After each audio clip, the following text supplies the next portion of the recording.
কাজটা তুই ঠিক করলি না রিমলি। সৃজার এক কথায় নিজের সদবার সাজগুলো ছেড়ে ফেললি। রিমলি, যতক্ষণ না পর্যন্ত উদয়ের সঙ্গে সৃজার মন্ত্র পড়ে সই করে বিয়ে হচ্ছে ততক্ষণ পর্যন্ত কিন্তু উদয় তোর স্বামী। হ্যাঁ, স্বামী থাকতে সদবার সাজ ছেড়ে ফেলার মানে তুই বুঝিস? পিসিমণি, ওইদিকে অনেক কাজ পড়ে আছে, আমি ওইটা সাইরা আসি। কেমন? ছেড়ে দাও পিসিমণি, ওকে আর বুঝিও না। এমনি তো সমস্ত সহ্যের সীমা পার করে ফেলেছে, আর বারবার বোঝাতে গিয়ে না আমরাই ছোট হয়ে যাই পিসিমণি। কি লাভ বলো তো? উদয় উদয় করলাম শোন, আজকের দিনে প্লিজ আর নতুন করে কোনো ঝামেলা করিস না। চল তুই আয় আয় আমার সাথে আয় আয়।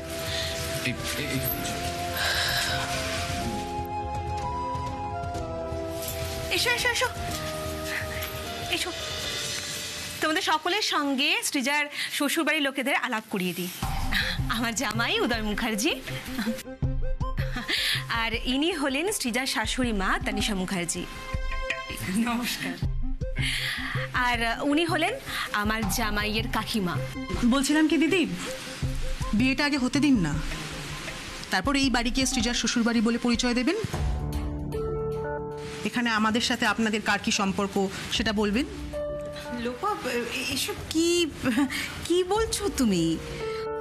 বিয়েটা তো হচ্ছেই দিদি, তাহলে আলাপ করাতে অসুবিধাটা কোথায়? না, কোনো অসুবিধা নেই দিদি, কোনো অসুবিধা নেই। আসলে আমি বলছিলাম কি, একদিন এঙ্গেজমেন্টটা হতে হতে হয়নি, তাই আজ যদি বিয়েটা হতে হতেও না হয় তাহলে। এসব কি বলছেন কি দিদি? কেন, আমি তো ভুল কিছু বলছি না দিদি। আমি শুধু বলছি যে আগে থেকে আলাপ পর্বটা সেরে রেখে নিজের নাক না কাটালেই কি নয়? ছোট ম্যাডামের হইল কি? এমন তোর কথা কেন কইতাছেন? বলছি যে আমাদের না দেরি হয়ে যাচ্ছে। এই উদয়কে তোমরা রেডি করো, গায়ে হলুদটা করো, কারণ সৃজা ওয়েট করছে, যেতে হবে। আর লোপা, তুমি একটু আমার সঙ্গে এদিকে এসো তো। এসো এদিকে। হোয়াটস রং উইথ ইউ লোপা? তুমি সৃজার বাড়ির গেস্টদের সামনে ওর মাকে এইভাবে অপমান করার সাহস পাচ্ছ কি করে? How dare you! এই বাড়িতে যে নাটকটা শুরু হয়েছে দিদি, তারপরে মান অপমান বোধ চলে যাওয়াটা খুব স্বাভাবিক নয়? নাটক? নাটক? তুমি আমার সামনে এইভাবে কথা বলার সাহসটা কোত্থেকে পাচ্ছ লোপা? সময় দিদি, পরিস্থিতি আমাকে সাহস দেখাবার সুযোগ করে দিয়েছে, বিশ্বাস করো। তোমার কি মনে হয় দিদি, উদয়ের সঙ্গে সৃজাকে জোর করে বিয়েটা দিলে ওরা সুখী হবে? হ্যাঁ, এই বাড়িতে শান্তি নেমে আসবে? কোনোদিন নয় দিদি, কোনোদিন নয়, কোনোদিন সম্ভব নয়। Shut up! চুপ করো তুমি, চুপ করো। ভালো কথা বলছি দিদি, তুমি যে ভুলটা করতে চলেছো না, এখনো সময় আছে, সেটা শুধরে নাও। ওই ভালো মেয়েটাকে শাস্তি দিয়ে সৃজার হাতে এইভাবে উদয়কে তুলে দিও না, এতে সবকিছু শেষ হয়ে যাবে। তুমি এমন ভুল করতে চলেছো না, সময় চলে গেলে তুমি কিন্তু আর পস্তানোর সুযোগ পাবে না।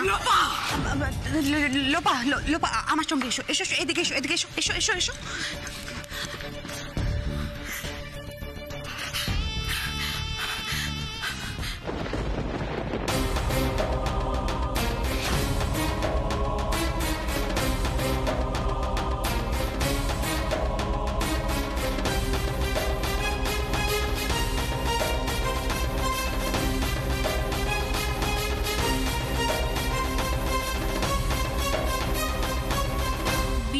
শুধু একসঙ্গে থাকা নয়, সারা জীবন একে অপরের পাশে থাকার অঙ্গীকার।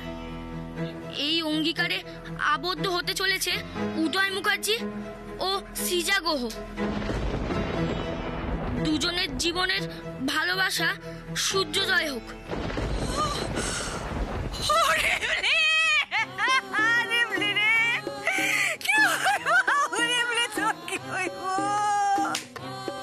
জামাই বাবুর মা ভালো নয় গো মা, ওরা রিমলিদিকে সবসময় কষ্ট দেয়, আমি নিজের চোখে দেখেছি। রিমলিদিকে কাঁদায়, ওইখানে রিমলিদি ভালো নেই গো মা। কি কাশকণ্ড! হ্যাঁ মা, আমি যেন কাউকে কিছু না বলে দিই, সেই জন্য রিমলিদি আমাকে গ্রামে পাঠিয়ে দিল।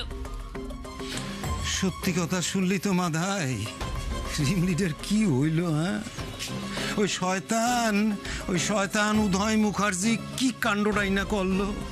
আরে তোরা ওই উদয় মুখার্জিরে তো একেবারে মাথায় তুইলা নাচতে আসছিলি। এবার বোঝ ইমলির কি হইব।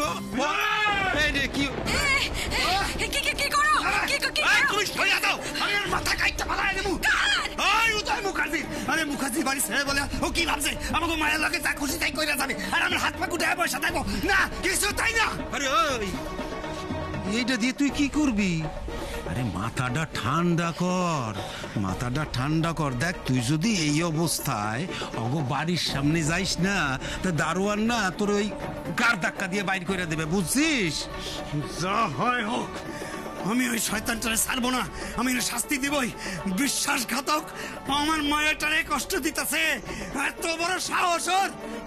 ও একটা মানুষ রূপী শয়তান মরণ মশাই আমার ঠান্ডা গলায় কইলো, হ্যাঁ কেমন কইলো কিছু হয় নাই, সব ঠিক আছে। শোন না আমি বুঝছি মাথাটা গরম করিস না, ফেল না এইটা ফেল, মাথাটা গরম করিস না, বুঝলি? মাথাটা ঠান্ডা কর, মাথাটা গরম করলে না প্রতিশোধ নেওয়া যায় না, বুঝছোস? মাথাটা ঠান্ডা করে। এই আমি আসলাম। ওই হতবাগা ভিডিওটা করছস? ব্যাস এইবার ভিডিওটা না একেবারে ছোট বাবুর কাছে পাঠাইয়া দে। আচ্ছা থাকলে খুব চাপ। চল ওইদিকে চল, খুব চাপ, চল। এসো এদিকে এসো। লোপা, ও লোপায় লক্ষ্মী শোনাই, একটু মাথা ঠান্ডা করো না, একটু মাথাটা ঠান্ডা করো।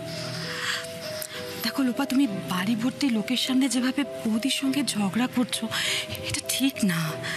দেখো হাজার হোক আমাদের বাড়ির একটা সম্মান আছে লোপা।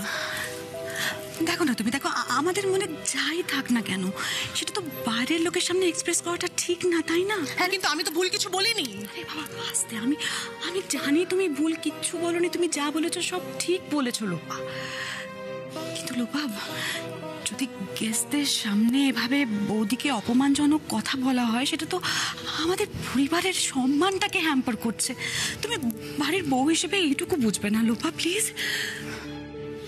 দেখো কাকিমণি, দা ভাই আর সৃজাদির বিয়েটা আমরা কিন্তু কেউই মন থেকে মেনে নিতে পারছি না, কিন্তু রিমলি যেখানে সবটা মেনে নিয়েছে, বিয়েটা হওয়াটাও চায়, সেখানে আমরা কে কি করব বলো তো? আমাদের তো কিছু করার নেই, তাই না? আসলে তোমাদের থেকে এর বেশি এক্সপেক্ট করাও আমার ভুল, কারণ দিদির বিরুদ্ধে কথা বলার জন্য যে সাহসটা দরকার সেটা তোদের কারণ নেই। কারণ তোরা তো ব্যালেন্স করে চলতে চাস। কেন বলতো? এই কিসের এত ভয় তোদের? জিনিয়া, আমি তো খারাপ, তোরা তো ভালো। না তোরা তো রিমলিকে ভালোবাসিস, তাহলে রিমলির চোখে আঙুল দিয়ে কেন ওর ভুলটা দেখিয়ে দিচ্ছিস না তোরা? কেন? সত্যি তো এখানে তো রিমলির কোনো দোষ নেই, ও তো নির্দোষ ছোট দিয়ে আমরা সবাই জানি, ও তো ভিকটিম। তুমি জানো না? না, যেখানে এই বাড়িতে আমরা কোথায় যাব, কি করব, কি পরবো, এমনকি কি বলবো, সেটা অব্দি তানিশা মুখার্জি ঠিক করে দেয়। না, যেখানে আমাদের ফ্যামিলি মেম্বারদের কোনো সাহস নেই ওনার বিরুদ্ধে কথা বলার, সেখানে ওই মেয়েটা কি করে দিদির বিরুদ্ধে গিয়ে নিজের কথাগুলো তুলে ধরবে? ওর বড় ম্যাডামের বিরোধিতা করে কি করে নিজের স্বার্থটাও বজায় রাখবে? আর কি করে মেনে নেবে যে ওর জন্যে দিদির আর উদয়ের মধ্যে দূরত্ব বেড়ে যাচ্ছে? আর মেনে নিতে পারছে না বলেই দিন প্রতিদিন ও উদয়ের থেকে নিজেকে দূরে সরিয়ে নিচ্ছে। তোরা বুঝতে পারছিস না? এই কেন চুপ করে আছিস? হ্যাঁ, কেন?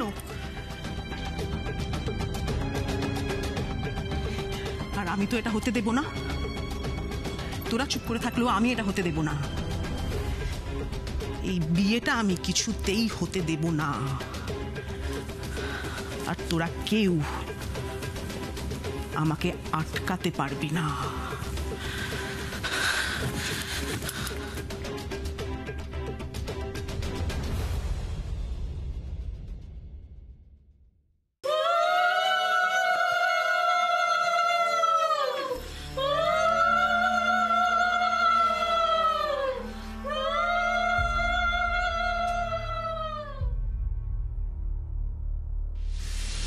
আপনার গায়ে হলুদের হলুদ দেয়াই তো সীতাদিদির গায়ে হলুদ হইব। তুমি এটা কি করে করতে পারলে রেমলি? কি করে পারলে? এক মুহূর্তে আমার সব চিহ্ন মুছে ফেললে। সত্যি কি তাহলে তোমার জীবনে আমার এতটুকু ইম্পর্টেন্স নেই?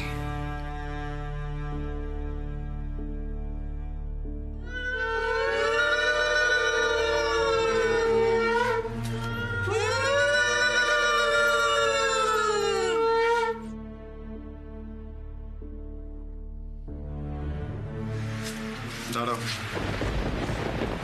এখন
গুড জব মোড়ল, গুড জব, ফ্যান্টাস্টিক। পলিটিক্সটা ঠিক কিভাবে করতে হয় সেটা সবার রূপজিৎ মুখার্জির কাছ থেকে শেখা উচিত। বাবা, এসব কি হচ্ছে বলো তো? এদিকে তো গায়ে হলুদ হয়ে গেল, এবার কি বিয়েটাও হয়ে যাবে নাকি? এত ব্যস্ত হোস না প্রতীক, সবে তো কলির সন্ধে। খেলা এখনো অনেক বাকি। আজ তানিশা মুখার্জিকে নরক যন্ত্রণা পেতে হবে। রূপজিৎ, রূপজিৎ, হ্যাঁ বৌদি, এত বড় সাহস হয় কি করে? আমি ঠিক মানে তুই শোনো, অনেক কষ্ট করে আমি আর উদয় আর সৃজার বিয়েটা দিচ্ছি। এর মধ্যে লোপার ওই খামখেয়ালিপনা, পাগলাম, ওইগুলো কিন্তু আমি সহ্য করবো না। ওকে সামলাও বলে দিলাম। বৌদি, লোপা আবার কি করলো? কি করলো?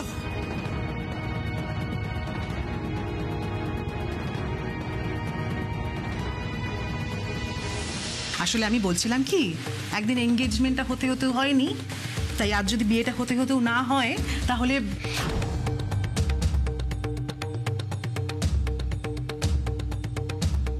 তুমি আমার সামনে এইভাবে কথা বলার সাহসটা কোত্থেকে পাচ্ছ লোপা? সময় দিদি, পরিস্থিতি আমাকে সাহস দেখাবার সুযোগ করে দিয়েছে, বিশ্বাস করো। তোমার কি মনে হয় দিদি, উদয়ের সঙ্গে সৃজাকে জোর করে বিয়েটা দিলে ওরা সুখী হবে? হ্যাঁ, এই বাড়িতে শান্তি নেমে আসবে?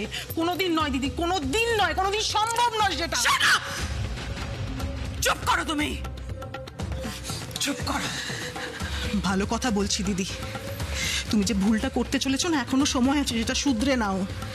ওই ভালো মেয়েটাকে শাস্তি দিয়ে সৃজার হাতে এইভাবে উদয়কে তুলে দিও না, এতে সবকিছু শেষ হয়ে যাবে। তুমি এমন ভুল করতে চলেছো না, সময় চলে গেলে তুমি কিন্তু আর পস্তানোর সুযোগ পাবে না। তুমি চিন্তা করো না বৌদি, আমি দেখছি লোপার কি করে এতটা সাহস হয়।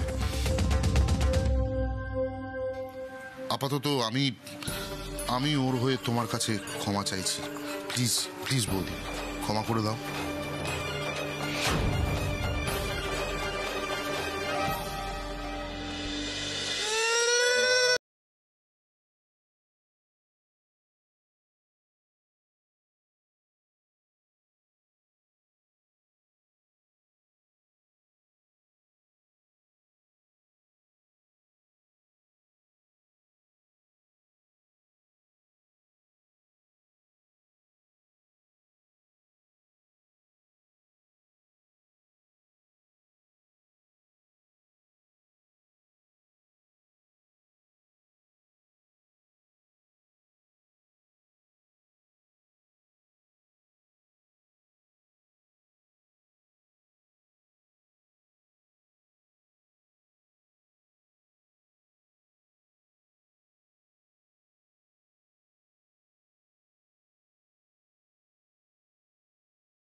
ছোট ম্যাডাম।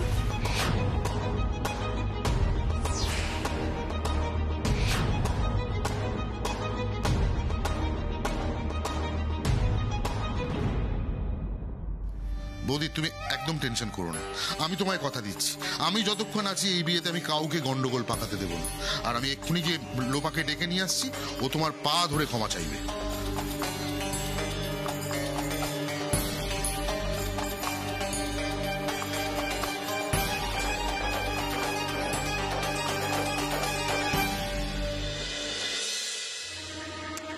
মা এটা কি করে পারলো বলো তো বাবা? তুমি একদম ঠিক কথা বলো। যত দিন যাচ্ছে না মা তত বোকা হয়ে যাচ্ছে। আজকে মার জন্য আমাদের জেঠিমনির কাছে কতটা অপমানিত হতে হলো। তুমি দেখো না আমি মাকে কি করি, দেখো। দাঁড়া প্রতীক, অনেক ভেবেচিন্তে দেখলাম এতদিন পর তোর মা একটা ঠিকঠাক কাজ করেছে। কি এটা ঠিক কাজ করেছে? আচ্ছা প্রতীক, টেল মি সামথিং, তুই কি চাস উদয় আর সৃজার বিয়েটা হোক? মানে সৃজার মতন এরকম একটা শিক্ষিতা, বুদ্ধিমতী, স্মার্ট মেয়ে তানিশা মুখার্জির বৌমা হয়ে আমাদের উপর ওই ছড়ি ঘোরাক, এটা কি তুই চাস? না, তা কেন চাইবো? আমিও চাই না, আর আই গেস তোর মাও চায় না। তাই তোর মাকে আটকাবো কেন আমরা? ও যদি চিৎকার চেঁচামেচি করে গন্ডগোল পাকিয়ে বিয়েটা বানচাল করার চেষ্টা করে, করুক না, তাতে তো আমাদেরই লাভ। এটা তো আগে ভেবে দেখিনি বাবা। কিন্তু প্রতীক, সব থেকে ইম্পর্টেন্ট যেটা সেটা হলো আমরা কি চাইছি সেটা যেন গুণাক্ষরেও তোর ওই জেঠিমণি বা তোর মা যেন জানতে না পারে। দেখ, আমরা এক্ষুনি তোর মাকে ডেকে নিয়ে এসে বৌদির সামনে খুব বকাবকি করবো। হ্যাঁ, এমনিতেই আমাদের উপর রেগে আছে, তোর মা আমাদের উপর রেগে আছে, আরও খেপে যাবে। তাতে কি হবে, ও আরও বাস্ট করবে, মুখে মুখে তর্ক করবে বৌদির সঙ্গে, ইনডাইরেক্টলি বৌদিকে অপমান করবে। আর এই বিয়েটা বন্ধ করার জেদ আরও চেপে বসবে তোর মায়ের মাথায়। বুঝতে পারছিস, আমাদেরই লাভ হবে। বুঝবো না আবার বাবা? আর কিচ্ছু ঠাই না ঠাকুর, তুমি শুধু আমার বাবার মতো বুদ্ধিটা আমাকে দিও। বাবা, অনেক হয়েছে, এবার যাও মাকে গিয়ে ডেকে নিয়ে এসো।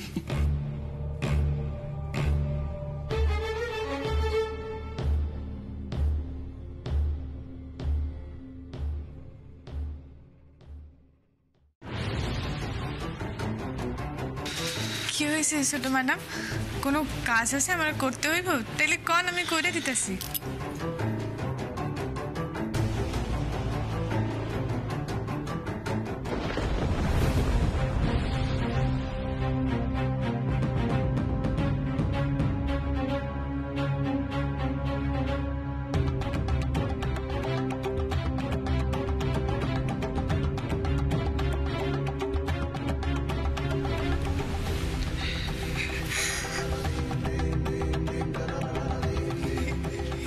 আপনি কি করলেন ছোট ম্যাডাম?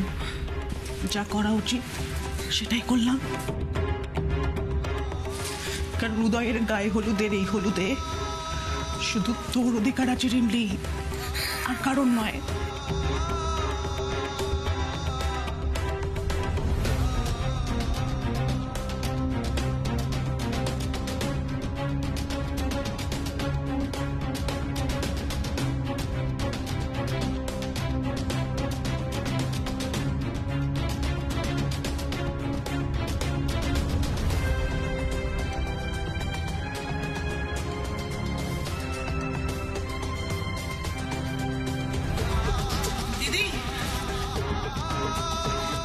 বলছি যে এই উদয়ের গায়ের হলুদ মেয়ের জন্যে।